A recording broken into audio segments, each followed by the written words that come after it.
కానీ because of this English medium Telugu medium అనే రెండు కోణాల వల్ల ఇంగ్లీష్ వచ్చినవాడు చాలా హైట్కి వెళ్తున్నాడు, తెలుగు వచ్చినవాడు చాలా లోలో ఉంటున్నాడు. బికాస్ ప్రపంచం ఇవాళ గ్లోబల్ విలేజ్ అయిపోయింది, ప్రపంచం కుగ్రామం అయిపోయింది. సో సర్వర్ పోస్ట్ కూడా వాళ్ళు ఇంగ్లీష్ రావాలి, ఇంగ్లీష్తో ఉంది. సో మై ఫీలింగ్ మన భాష, అమ్మ భాష, మన మాతృభాష, మన తెలుగు, మన అమ్మను మనం పూజించుకుందాం. సేమ్ టైం ఈవేళ నడిపించే భాష నాన్న భాష ఇంగ్లీష్.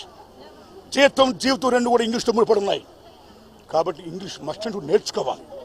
అలాంటి విషయాన్ని ప్రాథమిక విద్య నుండి ఈవేళ జగన్మోహన్ రెడ్డి గారు ఇంగ్లీష్ మీడియం పెట్టడమే కాదు, దానికి తోడు ఎవరైతే బడుగు బలహీన వర్గాల పిల్లలు ఉన్నారో ఆ గవర్నమెంట్ కాలేజెస్లో స్కూల్స్లో ఆ బడులు చదువుతున్నారో వాళ్ళందరూ కూడా కాన్వెంట్లో ఎంత గొప్ప అవకాశాలు ఇస్తున్నారో అంత గొప్ప అవకాశాలు ఇస్తూ what the best contribution he's doing.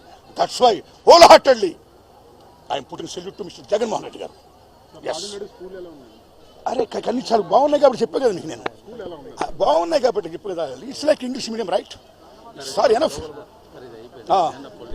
గారు నేను ఏ పొలిటికల్ పార్టీ కాదు, ఎవరు మంచి చేసినా ఇలా దండం పెడతా, చాలా మంచి చేస్తా, సెల్యూట్ చేస్తా. పాదయాత్ర ఎలా ఉందండి?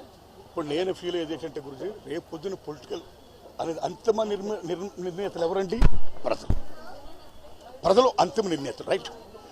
ఏ గవర్నమెంటు, ఏ నాయకులు ప్రజలకు ఏం చేశారో వాళ్ళు బేరీ చేసుకోగలరు, వాళ్ళు మనకంటే తెలివైన వాళ్ళు. కాబట్టి they are the right person to decide, to judge. So ఏ గవర్నమెంట్ వస్తుందని చెప్పాల్సింది మనం కాదు, ప్రజలు. సో ఈ దశలో నేను ప్రజలను మాత్రం విజ్ఞప్తి చేస్తున్నా.